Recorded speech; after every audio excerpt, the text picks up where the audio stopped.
તો પાટણમાં પણ વહેલી સવારથી જ વરસાદ શરૂ થયો છે। એકાએક વાતાવરણમાં પલટો આવ્યો અને પાટણમાં વરસાદ શરૂ થયો છે।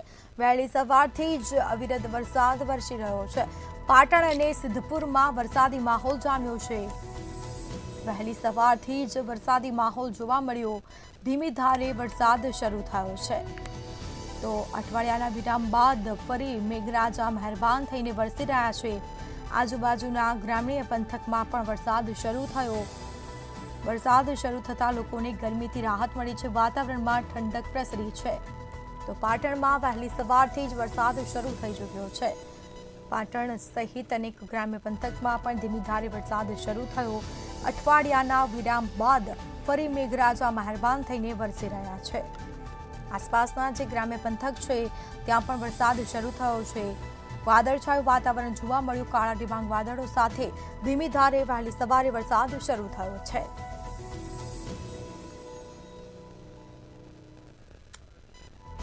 તો વધુ વિગતો સાથે સંવાદદાતા પ્રવીણદરજી ફોન લાઈન પર જોડાઈ ગયા છે। જી, પાટણમાં વિરામ બાદ ફરી મેઘરાજા મહેરબાન થઈને વરસી રહ્યા છે, શું વિગતો?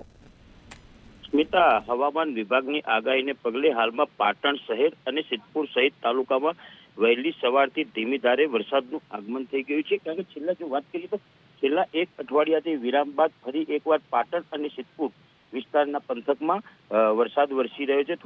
જે ધીમી ધારે આ વરસાદ વરસ્યો છે, જેમાં પાટણ, સિદ્ધપુર સહિત આજુબાજુના જે ગ્રામીણ વિસ્તારો છે ત્યાં પણ ધીમી ધારે વરસાદ વરસી રહ્યો છે। કારણ કે છેલ્લા કેટલાક સમયથી ઉઘાડ નીકળ્યો હતો અને એકાએક વરસાદ વરસતા વાતાવરણમાં ઠંડક પ્રસરી છે। પરંતુ બીજી તરફ જો ખેડૂતોની વાત કરીએ તો ખેડૂતોની ચિંતામાં વધારો થયો છે। એટલે કે હવામાન વિભાગની જે આગાહી હતી તેને પગલે પાટણ અને સિદ્ધપુર પંથકની અંદર વહેલી સવારથી વરસાદ જોવા મળી રહ્યો છે। જી બિલકુલ, તમામ જાણકારી આપવા બદલ આપનો આભાર। તો વહેલી સવારથી વરસાદી માહોલ જામ્યો છે। ગ્રામ્ય પંથકમાં પણ વરસાદ શરૂ થયો છે। આસપાસના ગ્રામ્ય પંથકમાં વરસાદ શરૂ થતાં વાતાવરણમાં ઠંડક પ્રસરી છે, પરંતુ ખેડૂતો ચિંતામાં ગરકાવ થયા છે।